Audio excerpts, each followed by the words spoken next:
who do you think's most to blame now for this 2-0 hole and Gordon Hayward didn't play last night? Well, I've said Brett Brown, and I'll continue to say that. I'll leave ownership and management to Max because obviously Jimmy Butler and J.J. Redick are not there.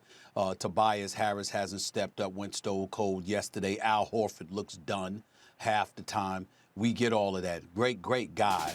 I take no pleasure in saying that because I love Al Horford. He just seems, Danny Ainge has pulled it off again, Max. He seems to have known when to let go and to move on. We got to look at these executives in Boston and say something about them. Bill Belichick and Danny Ainge really seem to know what the hell they're doing, particularly ahead of everybody else. But the reason why I point the finger at Brett Brown, let's be very clear about this. Ladies and gentlemen, I want to put this in its proper perspective.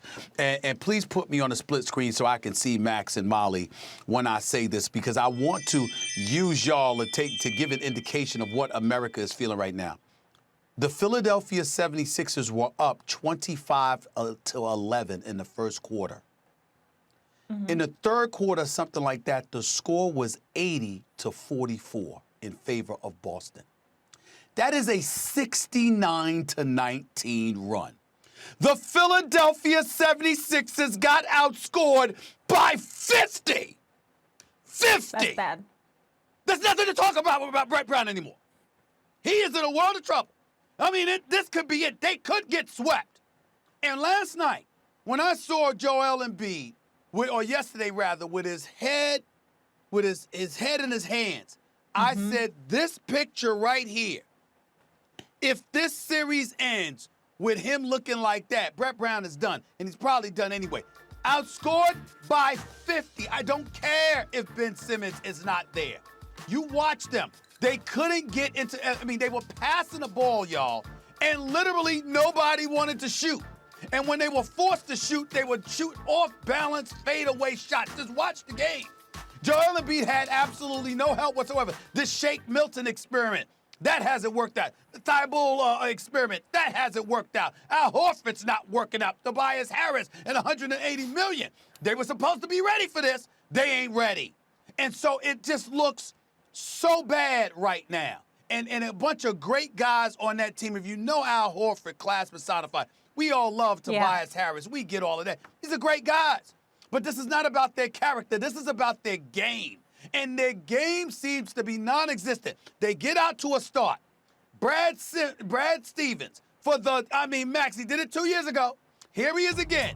The Sixers give out strong. Brad Stevens makes an adjustment.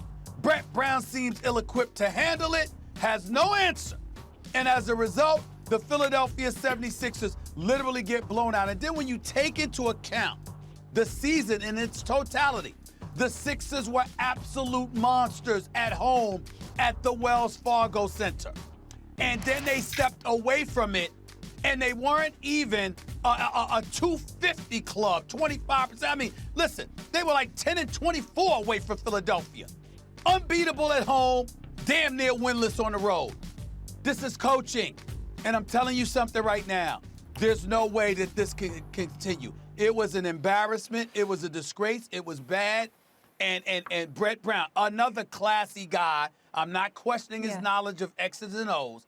I'm saying whatever the pulse of your team is, what it takes to really touch it and appeal from them maximum whatever they have, he seems incapable of doing it. I think the Sixers are on the verge of getting swept. And if that happens, I believe that Brett Brown will be fired as head coach of the Philadelphia 76ers. And I think it could be coming in a matter of days.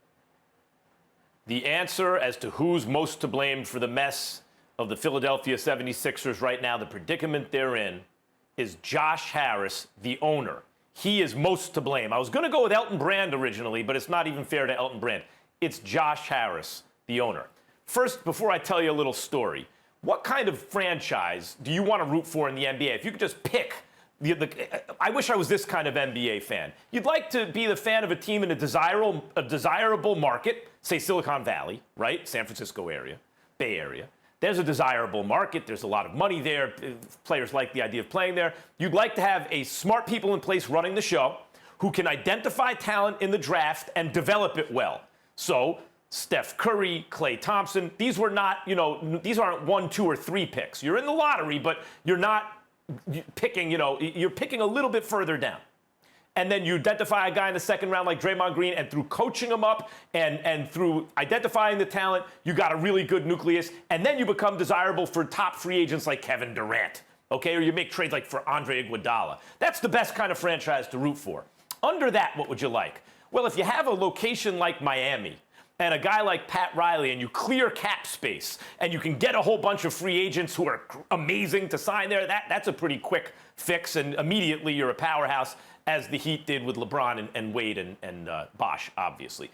What other kind of franchise? The Spurs. You're not considered a desirable market. Like, people aren't clamoring to go there, but you compete every damn year. You get a little lucky sometimes. Robinson gets hurt, and then you get the number 1 pick. You get Duncan, and then Robinson comes back. But you also draft later on in the draft, identify guys, trade for guys before the draft, right after the draft, Kawhi and Ginobili and Parker, and compete year in and year out. Stephen A., barring those 3 kinds, which I agree, it's the best way to do it. How else might you want your franchise to proceed? Well, if you're not a market that's attracting free agents, and if you don't believe in your ability to identify guys later in the draft, as a result, you're not the most brilliant team or best basketball people, what do? Well, if you tank, not for a year, but multiple years, you'll get so many shots at the draft lottery that you're liable to get at least one, maybe multiple generational type or franchise-changing talents. That's what Philadelphia did. Sam Hinkie came in and said, let's play the odds. I'm not saying it's the best way to do it. It ain't the worst either. And tank for multiple seasons. You're So what applauding happened? the process. Is that what you're doing? Is that what you're doing? You're applauding the process? That's right. What happened? It's not that the process wasn't working. The process was working, and that scared the NBA. Adam Silver can't have a league where teams start copycatting that and for years don't try to be competitive. It's bad for the league. Thanks for watching ESPN on YouTube. For live streaming sports and premium content, subscribe to ESPN+.